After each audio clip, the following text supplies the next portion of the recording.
Isaac and his mother lived alone in a small house on a hill.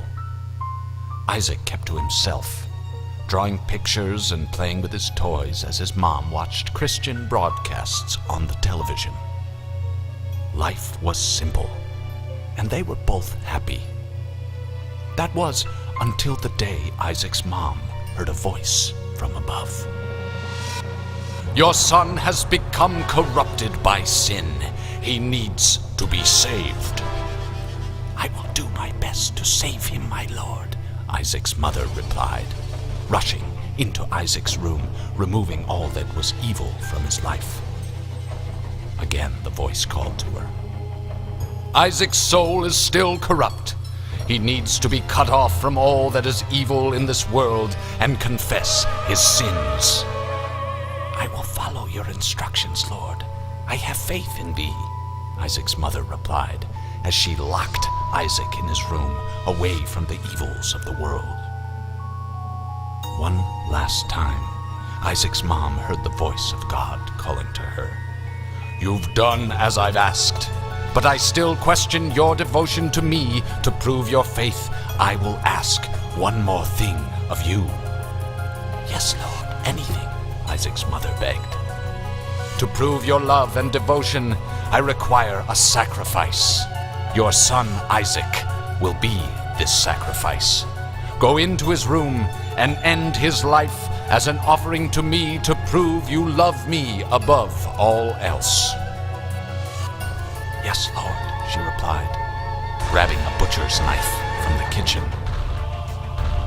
Isaac, watching through a crack in his door, trembled in fear.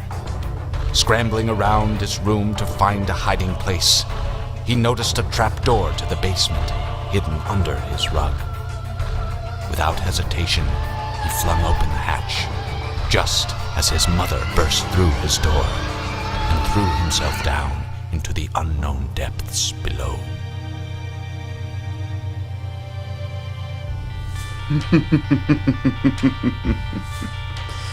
Well, this is something new. The successor to the original Binding of Isaac, The Binding of Isaac Rebirth, made by the same guy, Edmund McMillen, along with a whole slew of other people that we'll see in the credits if we actually manage to beat this. This just came out, well, today when I'm recording this, maybe tomorrow by the time I post it, but brand spanking new. We're going to start with File 1. I have played a single run of this on an alternate computer, but other than that, this is going to be pretty much all new to me. There is a significant amount of overlap between this and the previous Binding of Isaac. For example, some of the same characters, but we also have new people like Azazel, Lazarus, and Eden. And this random guy, I wonder who he's going to be. We also have a difficulty between normal and hard. I'm going to stick with normal for now, and once I get a little more comfortable with the game and its mechanics, then I'm going to switch to hard, perhaps. Now we've got Isaac. He's basically your all-around good character. Viewers who have been with me for a little while might have remembered that I posted some Binding of Isaac videos a while back, and that is a game that looks significantly different to this one. This one's got a bit more of a pixel art-y kind of feel. But I did post kind of an overview of what's going on. I am going to reiterate that in this video, though, so if you're watching this, you'll know basically all there is you need to know for the rest of the series. Anyway, okay, so we've got 4 basic functions here. We can move with A, S, D, and W. Attack with the arrow keys. You can attack in different directions than you move. Very, very convenient. You can use your bomb by pressing E. Isaac starts with a single bomb, which can be helpful. And you can use an item with Q, or space, depending on what kind of item it is. Everything's randomly generated in this game, meaning that you'll get rooms and enemies and layouts like you've never seen before. Each playthrough is completely separate from the last and unique. So you'll really never play the same game twice, so to speak. Starting off, we've got this introductory level. Not really introductory as much as just kind of level 1. Oh, nice heart. The basement. Something new in this version as compared to the previous is that we now have much, much larger possibilities for rooms. In this case, we have a room that spans the size of 4 regular-sized rooms. along with these annoying enemies that kind of spit globs at you before hopping back down. These guys are actually new to this version of the game as well, something to keep in mind. Overall, just try not to get hit. This game can be a bit bullet hellish at times. Yes, that's a word, and if it wasn't, it is now. Oh wait, I missed a room over there. It's generally a good idea to explore basically all of the floor that you're on before moving on and beating the boss. Each floor does have a boss, as well as a couple other characteristics like a shop and an item room. And we'll get to those when we come to them. Additionally, when you kill all the enemies in a given room, you might find a bit of a reward drop, like the coin that we got back there. You can also get bombs, keys, or hearts, or even chests if you're lucky. Chest in the top right corner of this room that we can use a bomb in order to get to. Let's just kill these guys before nabbing that. Oh, key. Very helpful. As you can see on the left, we've got a scary looking skull door. That is the boss room. Whoa, lots of money. That's the boss room. When you're feeling ready to end the floor and move on, you can enter the boss and fight it for the chance to continue on your quest. Oh, okay, that's fire. A nice little effect that I've noticed is that when you put out the fire, it actually makes the rest of the room a little bit darker. It's just a nice little touch. Ooh, 2 keys. That is very helpful. Keys are something that you really cannot get enough of. Unless, you know, you got like 100. This is Gluttony. He's a mini-boss. There are 7 mini-bosses, as far as I know. Each one based off of a different one of the 7 sins. So in this case, we have Gluttony. In other cases, you have things like Envy, Lust, Sloth, Pride, etc. We can't actually get to the middle there, which is unfortunate, because there is stuff that I would like. Alas, it is not meant to be. Another chest with more money. Jeez, we are rich. The difference between the orange fire is that it can shoot little balls at you. Hooray. And last but not least, we have ourselves an item room right here, marked by the golden door. Usually it requires a key to get into, but on the first floor it does not. Interesting. The pinking shears. Alright, this is an example of a use item. As in, an item that you have to activate on your own instead of having a passive effect. The pinking shears I will demonstrate once we go to this next boss battle. And these use items recharge over time based on the amount of rooms that you clear. So in this case, we need to clear 6 rooms in order to recharge it after we use it. So you've got Monstro. He's a basic boss. He was in the first game and is generally regarded as pretty easy. Pinking shears cut off Isaac's body and the body goes to attack separately from the head. Isn't that pleasant? Oh my god, whoa. That decimated him. Awesome. Okay. And you get a reward for beating the boss of each floor. In this case, we have Magic Mushroom. All stats up. I love it. It's beautiful. Let's keep going. Down to the basement 2. Between each floor, you'll get a little cutscene, like Isaac being abused by his mother. His very beefy thighs. That's a locked door right there. It leads to the shop. And in the shop, you can buy things with cash. I actually think I'm going to head in there once I clear this room, because I do have enough money to buy something. Usually items will cost around 15 coins, so we have enough. Something else to keep in mind when you're fighting these enemies is that when you're moving up and down, your tears can actually change directions by a little bit, a little slant. Alright, let's head in here and see what we got. Oh, it required 2 keys? Ugh, rip off. Oh, okay, so these little battery things can help recharge your item. Well, that was completely useless. Never mind, this wasn't the shop. Alright, I guess I still have some more of this game to get used to. Well, when we do come across the shop, hopefully we'll have a key to get in there, and we will have the money, certainly, to buy something. Alright. Let's get rid of these guys. As you might notice, there's a blue version over there.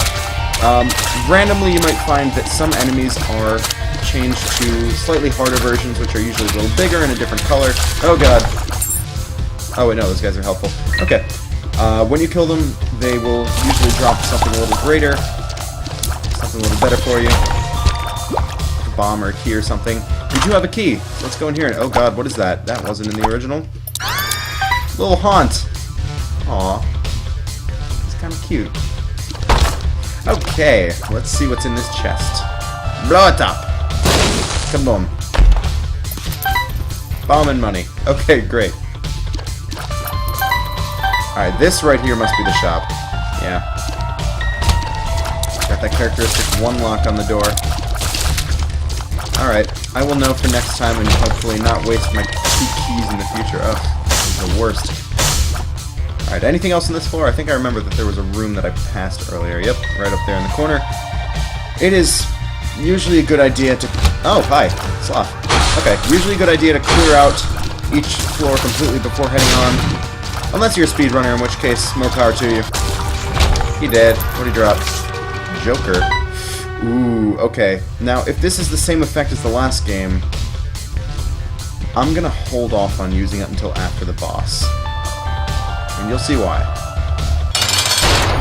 Isaac versus Larry Jr. Oh, another boss from the previous game.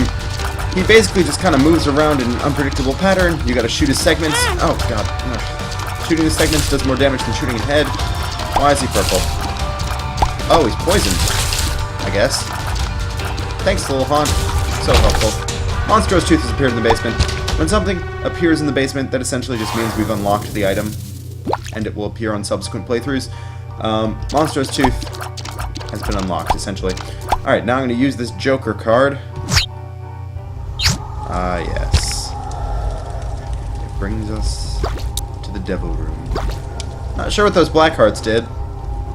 Just kind of took them. Maybe I shouldn't have done that. Alright, so Devil Rooms are rooms in which you can sacrifice heart containers for powerful items. And this, my friends, is a very powerful item. Brimstone. Check this out. Yes! Oh, that's going to be good. Not sure what those ominous-looking gray black hearts do, though. Should probably be worried about those. Ah, whatever, it's fine. It's fine. I'll be fine. Caves! Alright, so we've exited the basement now and are going on to deeper and darker places. Go away, fire. Somehow my blood laser puts out the fire. Oh, that is amazing. Oh, that audio is very loud, though. This right here is a fight room, which you can only enter if you're on full health. And it'll offer you a good item in the middle. This is either Ipecac or Chemical Peel. I'm hoping it's Chemical Peel. Yes, okay, cool. Damage up, which is very good. Damage up is always a good thing. I shouldn't have gotten hit by that.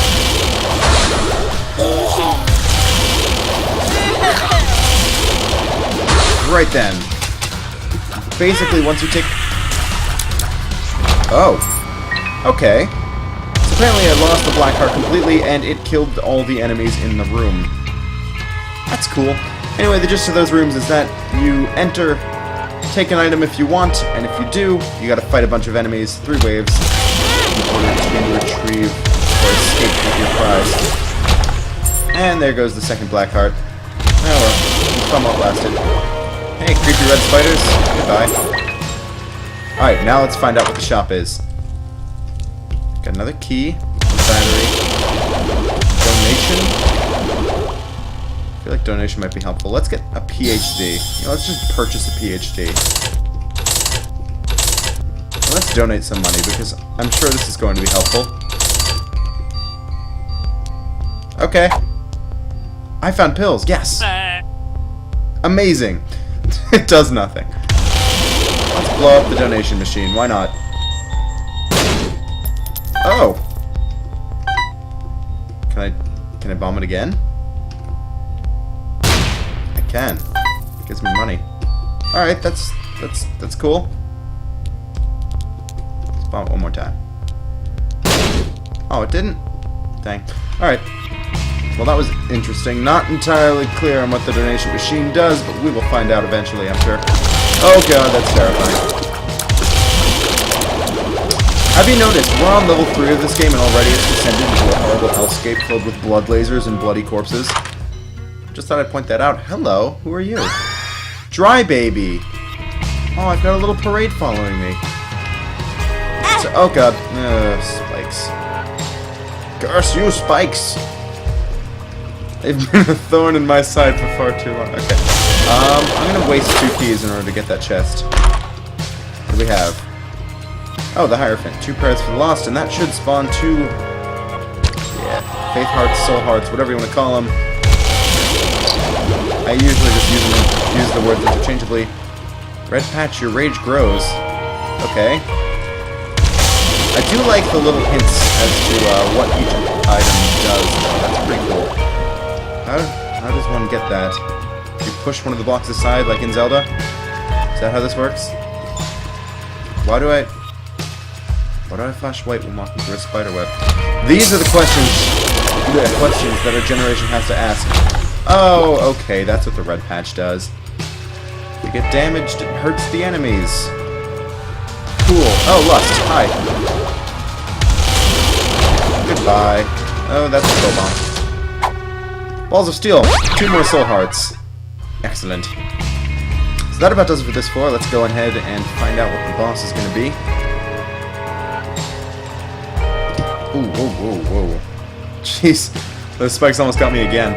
Let's go ahead and bind that key right here. Might come in useful next floor. Alright, who we got? Gertie! We're getting all of these bosses from previous games. I promise you, there are new bosses in this game. We just have yet to see one. Also, I think that enemy exploded after I killed it, which means I probably shouldn't have been standing right next to it. Why'd that happen? Who knows? So Gertie, basically, just don't touch her lasers, kill the enemies that spawn, and you should be fine. Oh wait, what's this thing called? What's this thing called? I don't... What is it called? It basically just spawns 2 soul hearts and I think tears up. Squeezy. There we go. See, even if I don't know the names, I know what they do. I have played so much of the original Binding of Isaac, let me tell you.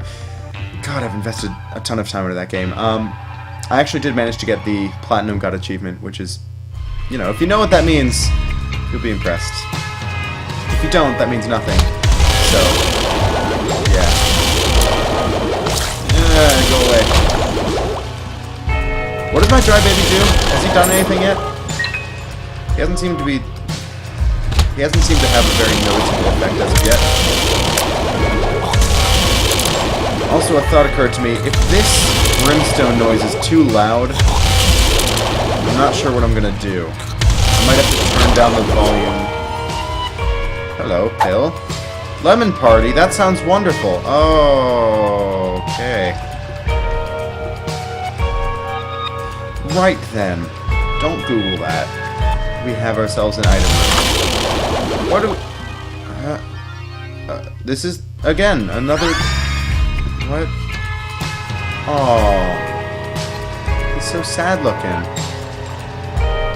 I'm guessing that means enemies are going to target that guy?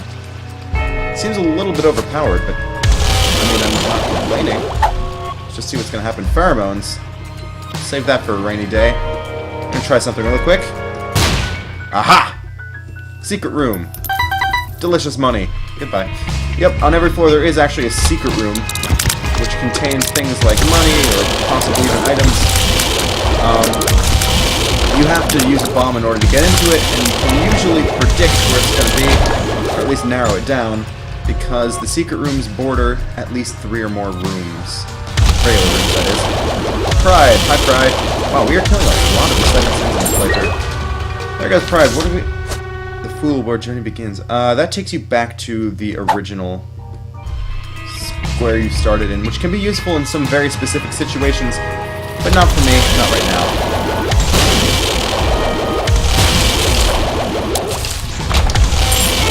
Oh, that's a little buddy, never mind. This room right here is a harder version of that challenge room we faced before, except you can only get in if you are on 1 heart of health or fewer, which, you know, means it's gotta be a little risky. How do you get in there? How do you do that? Ow! Don't kill me, fire. That's not nice. Okay, we can bomb our way over there. Yeah, interesting mechanic. You can put bombs behind rocks in order to send them falling in pits to make little bridges. What do we get? I can see forever. That did nothing, didn't it? Okay, great. Oh, those sound effects are unnerving now. They used to be bad, but now they're even worse in this new version. Hello, what is that? What was that? That was a little thing there? Hello? Whoa. Okay. That's an eternal heart, or at least it should be. Essentially, if you beat the game without losing it, or not beat the game, sorry, beat the floor without using it, then it will give you an extra heart container, which is very welcome. Alright, let's face the boss. Chub! Hey, buddy. And Brimstone should be pretty successful in this guy, too. We've actually got a pretty strong combination of items here. Wow. Little chubby. Adorable. Oh, here we go. Alright, another devil room has spawned over there. What are these? Balls of oh my god. And we unlocked Lazarus. I believe you got him by having 10 or more hearts at the same time. Or some amount. Paralysis. No thanks. I'm good. I'm going to stick with pheromones. Alright, let's find out what's in the devil room. 2 unfamiliar items. Dead green baby or goat head. I'm going to go with neither because that might make me lose my eternal heart, which I would rather not do. And let's just go to the next floor. Okay, now we're really getting into it. These are the last couple floors, at least for now, hint hint. We have, oh look at that, eternal heart has turned into a regular heart. We have the depths. Depths are creepy. Ow. Don't touch the bloody trail left by those brain enemies. It will hurt you, and you can wait until it goes away. Jesus, that's a lot of bones. Yeah, some parts of this game I'm still kind of reacting to. So, there's, you know, once in a while there's just one sight that makes me go, oh god. Like, that's not right.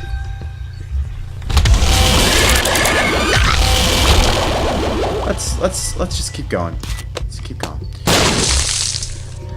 Not sure what the point of that was, but okay. We've just got to bomb our way through here by the looks of it. Picking up bombs along the way. Let's head into this room. You have to sacrifice some health to get in here, but maybe it's worth it. Dead cat. I believe... No, I don't want to get that. I do not want to get that. That one will give you 9 lives, so to speak. But when you die, you come back with 1 heart. And I believe it reduces you to only 1 heart at the same time. I think. Not entirely sure. Range up? Sure, why not? By the way, the reason we can tell what all these pills do is because we picked up that PhD in the shop earlier. Because, you know, all PhD people are medical doctors. There's no other type of degree than medical. Goat's hoof. Speed up. I prefer the red patch. That looks like a skinned headless dog. Cricket's body. Oh. Splash damage. Ooh. I like that. And tears up, which is always welcome. For Brimstone, tears up, instead of making you shoot faster, it makes your shot charge up faster. Which, you know, pretty similar effect. Oh, look at that. Inadvertent secret room discovery. Ah, troll bomb, troll bomb, troll bomb. Okay. Alright, well that was useful. Got a big room here. Hello. Kill a bunch of these big guys. They're very angry. They're very upset. They're like concerned about the political state of global affairs. What is this room? Is it a shop? It certainly is. Oh, and we have another use item. I just realized I've been neglecting my pinking shears. I should use them more often. Why is the donation thing broken?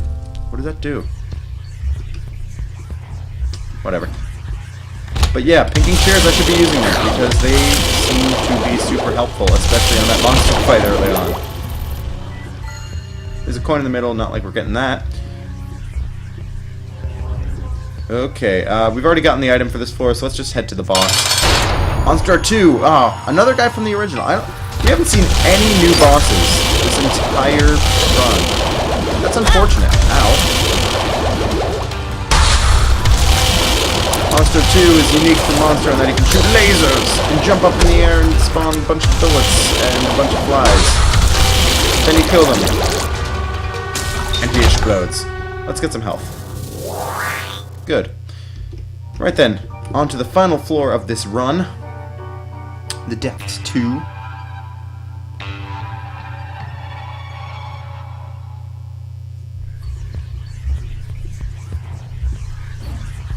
An arcade, oh boy!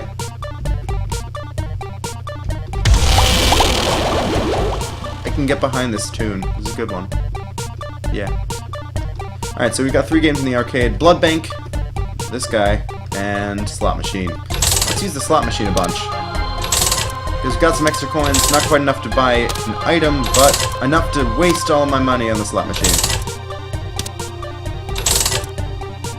And not win anything. Goodbye, Slot Machine. Goodbye, dude in the middle.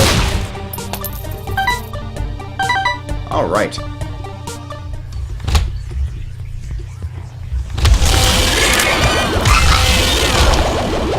Now we do have a bit of an option here, actually. In order to get into that boss thing room, I could go to the blood bank and drain all my health away. I'm gonna hold off on it for now. What is... Alright, empty room. Odd. I'm gonna hold off on it for now because I think I'm pretty okay in terms of items I have. And I'm not gonna be able to go much farther after this. On your very first run, until you're able to beat the Depths 2, that's as far as you can go. Subsequent runs, as we'll see, will be able to go farther. But for now, this is the end of the line. See, what's our final item? Bar of iron. Iron bar. Concussive tears. Ooh. I don't know what that means. I'm sure the effects of these would be a lot more visible if I didn't have brimstone. But since I do, we get to laser everything to death. That's fine too. Oh, nice. I mean, I have all these extra keys. I might as well spend them on getting to the shop. Oh, hello, Ultra Pride. Wow! I got this in my first run? This is a really rare mini-boss, modeled after the developers themselves. Left hand is appeared in the basement. And I killed them both with brimstone.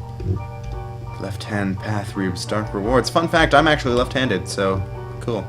Left hand makes it more common that you spawn red chests, which are more likely to hold good items, but also have the potential of holding bad things, like little baby spiders. Which, you know, are always pleasant. Alright, well there's the boss. No point dilly-dallying any further. Let's just enter and face Mom. Alright, so the Mom fight is actually a bit more difficult than in the previous game. She has a bit more health. It's pretty similar, though, at the same time. Just shoot her little orifices. Not orifices. What's it called? Her body parts. Let's say. Let's use the pheromones. What does that do? Oh, the enemies love me. Also, I noticed they're all attacking the decoy, which is pretty cool.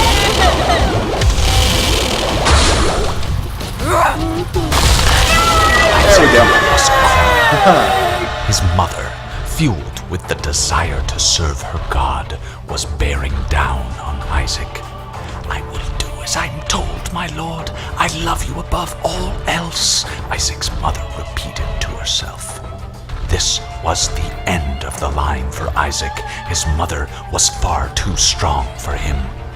But just as he accepted his fate, God intervened, sending an angel down from above to stop his mother's hand. And just like that, it was over.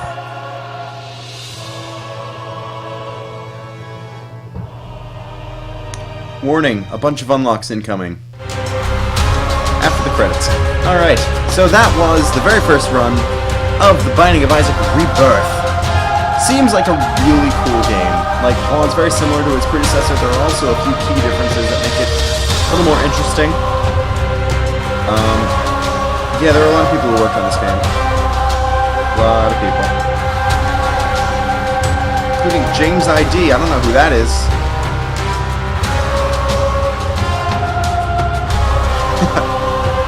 Classy decensorship. So, we unlock the womb. Challenge number 20. The Harbinger's cube of meat. We'll learn what all these are eventually. Dark... Oh, wow. Okay. I got the achievement for completing the deaths without taking any damage, which is actually a pretty tough achievement to do. I guess Brimstone helped a lot with that. Anyway, that was run number 1 of Binding of Isaac Rebirth. Thank you very much for watching, and I will see you guys next time.